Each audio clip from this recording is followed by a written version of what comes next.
ગઈકાલે વિવાદિત કીર્તિ પટેલને જે ખંડણી કેસમાંથી જામીન મળ્યા તે કેસમાં હવે વકીલે મોટો ધડાકો કર્યો છે. શું છે સમગ્ર મામલો તેની વિગતે ચર્ચા કરીશું. નમસ્કાર, હું છું પ્રથમ મોદી, આપ જોઈ રહ્યા છો નિર્ભય ન્યૂઝ. જૂનાગઢમાં ભવનાથના મેળામાં મૃગી કુંડમાં સ્નાનમાંથી ચર્ચામાં આવેલ કીર્તિ પટેલની છે થોડા દિવસ પહેલા જૂનાગઢ પોલીસે રાજસ્થાનથી ધરપકડ કરી હતી, જે બાદ તેને જૂનાગઢ લાવવામાં આવી હતી અને પોલીસને તેના 1 દિવસના રિમાન્ડ મળ્યા હતા. જે બાદ ગઈકાલે તેને ફરી એકવાર કોર્ટમાં રજૂ કરવામાં આવી અને તેમને જામીન મળી ગયા છે અને આ કેસમાં જામીન તે ખંડણી માંગવાના કેસમાં તેમને જામીન મળ્યા છે. જે કેસમાં એક વકીલનું નિવેદન સામે આવી રહ્યું. સૌ પ્રથમ તો તે વકીલના નિવેદનને સાંભળી લઈએ.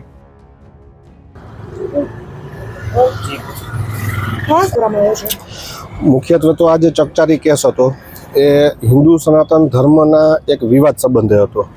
નામદાર અદાલતનું ધ્યાન સૌથી પહેલાં ગંભીરપણે એ મુદ્દે દોરવામાં આવેલું હતું કે ભાઈ આ જે સનાતન ધર્મ વિશે કોઈ વ્યક્તિઓના જે વિચારો છે, મૂળ લડાઈ કાયદાકીય પછી જન્મી છે, પહેલાં વિચારોની લડાઈ ઊભી થઈ અને એ વિચારોની લડાઈમાં બે પક્ષો છે સોશિયલ મીડિયામાં એક્ટિવ થયા અને એ સંદર્ભે જે આક્ષેપો થયા છે એમાં કીર્તિ પટેલ છે એ જામીન મેળવવા એટલા માટે હકદાર છે કેમ કે કાયદાએ એને જામીન મેળવવાના અધિકારો આપ્યા છે.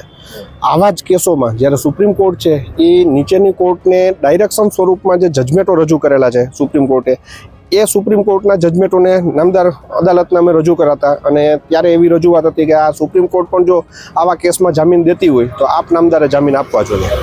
અને એક સાથે સાથે સૌથી અગત્યનું કે સુપ્રીમ કોર્ટના આદેશોને અનુસાર જ નામદાર અદાલતને એક એવા આશ્વાસન કે એવા આશ્વસ્ત કરવામાં આવ્યા હતા કે જો મારા ક્લાયન્ટને જામીન આપવામાં આવશે તો મારા ક્લાયન્ટ છે એ આપ નામદારની જે કાંઈ શરતો છે એનું ચુસ્તપણે પાલન કરશે. અચ્છા, 20 લાખની ખંડણીને લઈને કેસ તેના ઉપર એમાં જ દલીલ હતી આપની? એ હાલના તબક્કે તો ખાલી આક્ષેપિત સ્ટેજ જ હતું.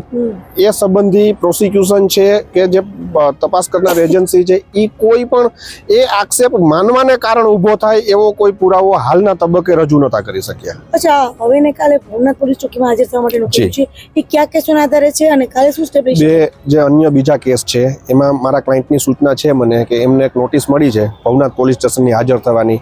એ 2 કેસમાંથી એક કેસ જે સાધુ સંતોની જે ફરિયાદ છે એ ફરિયાદના અનુસંધાને છે. એ નોટિસનો હજી મેં વ્યક્તિગત અભ્યાસ નથી કર્યો. એ નોટિસનો અભ્યાસ કરશું અને પછી એ નોટિસ સંબંધે હાઈકોર્ટમાં જવું છે, હાજર થવું છે, મારા ક્લાયન્ટના શું અધિકારો છે અને એના શું હિતો છે એ નક્કી કરશું.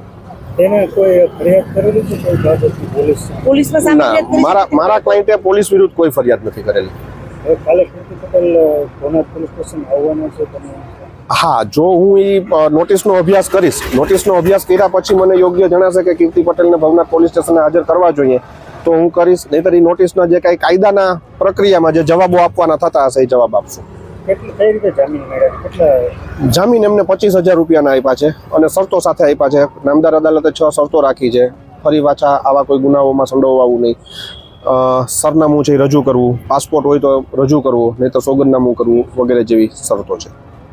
નીચે જતા રહી. હા, નીચે જતા રહી. ચાલો, કેમ કે આ પાછું કોર્ટ હર હર મહાદેવ, જય સનાતન ધર્મ. બેન બીજું કઈ બોલશો? ના, કાઈ જ નહીં બોલું. આરામથી. હર હર મહાદેવ તમે બોલો. એમને જામીન મળ્યા છે, શું કહેશો? એમની તબિયત કઈ નહીં, હર હર મહાદેવ કઈશ ખાલી એટલું. ઓકે, ચાલો સાઈડ.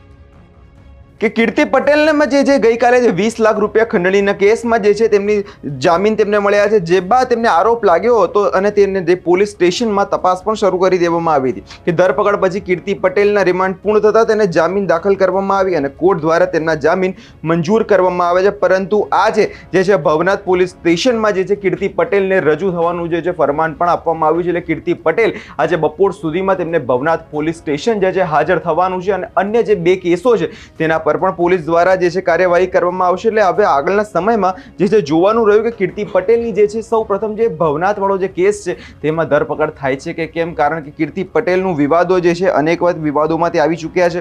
હાલ કીર્તિ પટેલને 25,000 રૂપિયાના જામીન પર છોડવામાં આવ્યા છે અને હવે ગઈકાલે પણ આપણે જોયું હતું કે કીર્તિ પટેલ મીડિયા સમક્ષ આવ્યા હતા અને મીડિયા સમક્ષ આવીને એવું કીધું હતું કે મને ન્યાય આપો જેવી વાતો પણ તેમના દ્વારા કરવામાં આવી હતી. હવે આગળના સમયમાં જોવાનું રહ્યું કે શું હવે કીર્તિ પટેલના મોટા ખુલાસા થાય છે. આ વિષયમાં આપનો શું અભિપ્રાય છે તેમને કમેન્ટ કરી ચોક્કસથી જણાવજો અને અમારી ચેનલ નિર્ભય ન્યૂઝને લાઇક, શેર અને સબસ્ક્રાઇબ કરવાનું ભૂલશો નહીં.